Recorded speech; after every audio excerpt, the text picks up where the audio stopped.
चरणों में शीश रहे सबरिया तेरे पागल जमाना कहे सबरिया तेरे पागल जमाना कहे सबरिया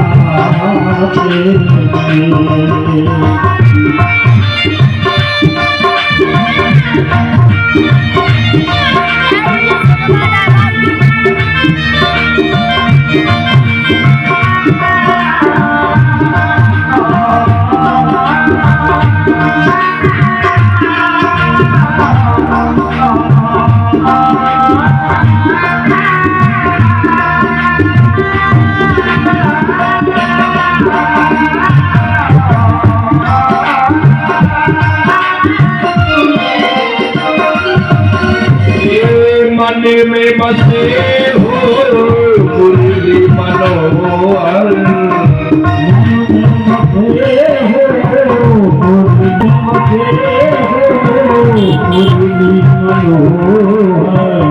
जन्म जन्म की तेरी धरोहर जन्म जन्म की तेरी धरोहर मेरी प्रीति बनी ही रही है गोपाल मेरी प्रीति बनी ही रही सबरिया तेरे मेरे हाथों की बोले सही सबरिया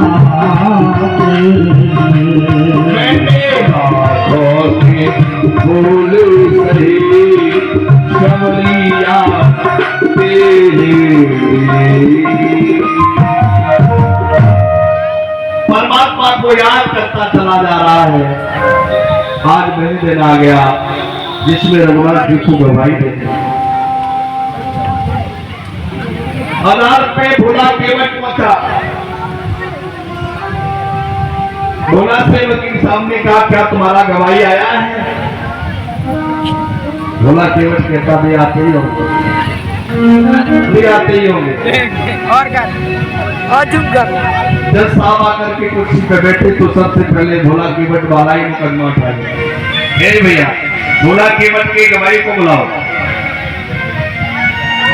सरकारी कर्मचारी ने फिर पूछा भोला से तुम्हारा गवाही आया है? भी आते ही होंगे ये जरूर आएगा। काफी समय हो गया चारों तरफ दिखता है रघुनाथ जी कहीं दिखाई नहीं दे रहे। एक कोने में गर्दन झुका करके बैठ गया आंखों से नींद बह रहा है। क्या पता था तुम भी नहीं आओगे तुम जरूर करुणा करोगे जरूर आओगे। बार बार वकील साहब पूछ रहे थे तो एक कोने में अपने आप को छिपा के बैठे।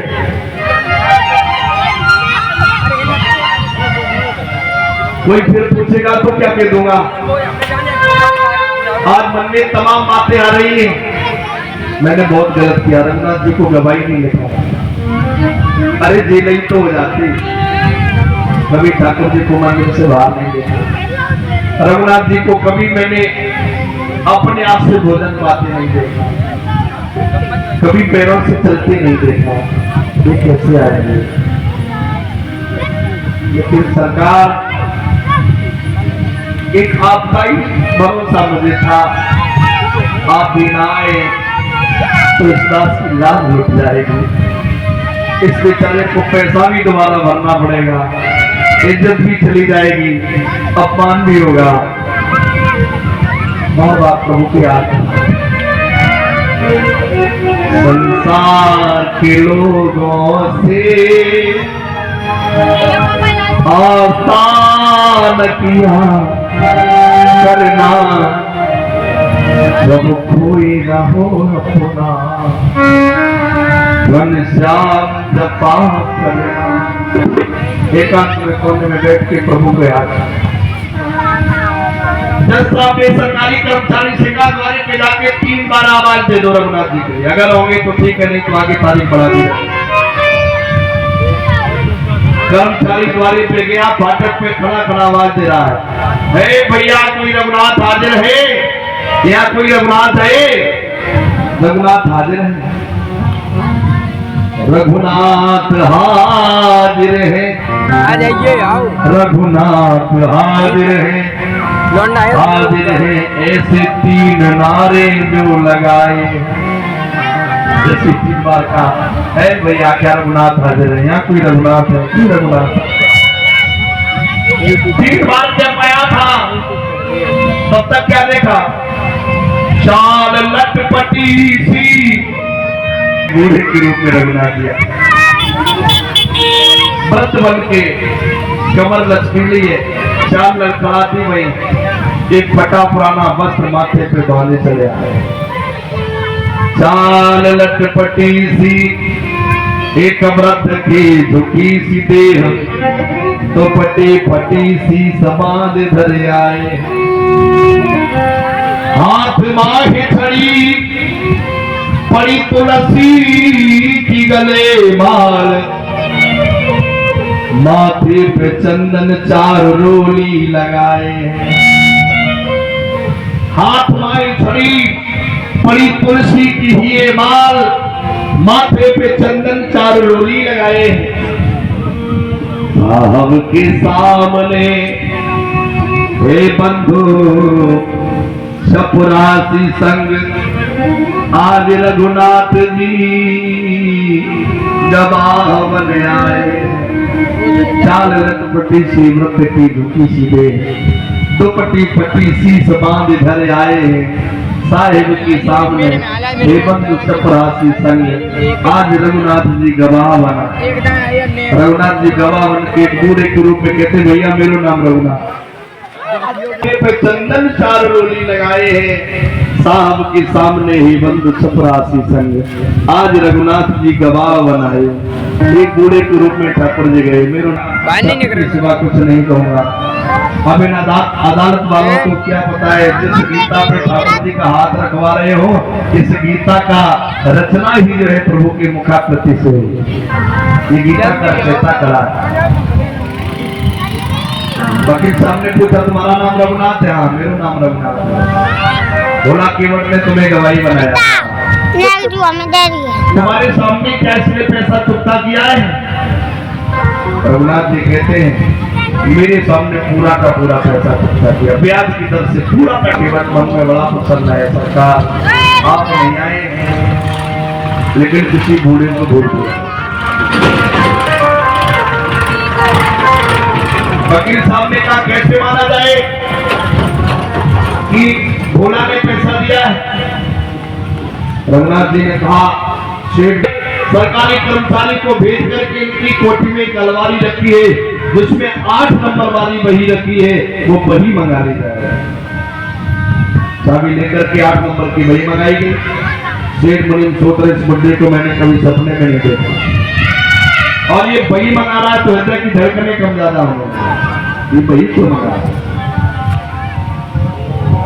कर्मचारी चपरासी बही लेकर के आया। रघुनाथ जी से कहा बही आ गई, कैसे साबित करोगे? परमात्मा दीन बंधु जगदाधार बूढ़े के रूप में खड़े खड़े कह रहे भैया इसके 50 और 51 का प्रश्न खोल दो। 50 नंबर 51 नंबर का पेज खोला जाए, जैसे ही 50-51 प्रश्न को खोला गया वही रसीद पाई गई जो रसीद छुपा के रखी गई थी।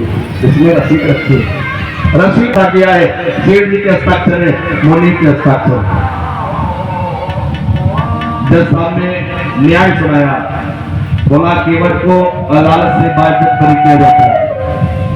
शेख मुनि को 6 महीने का कारावास, 500 रुपए का जुर्माना। ऐसा कहकर जब तक जज साहब ने न्याय सुनाया तब तक कटघरे से निकल के रघुनाथ जी अंतर ध्यान हो गए। बोला केवट से, जज साहब ने पूछा ये रघुनाथ जी कहाँ थे? मेरे गांव के, गांव से बाहर एक मंदिर है, मंदिर वाले रघुनाथ, उन्होंने मंदिर बनवाया था? नहीं, ये नहीं पता मंदिर किसने बनवाया, ये जानता हूँ इनके बस्त्राभूषण पहना ये भी भगवान रघुनाथ जी है, गवाही देने जो आए। जज साहब को बड़ा बुरा लगा।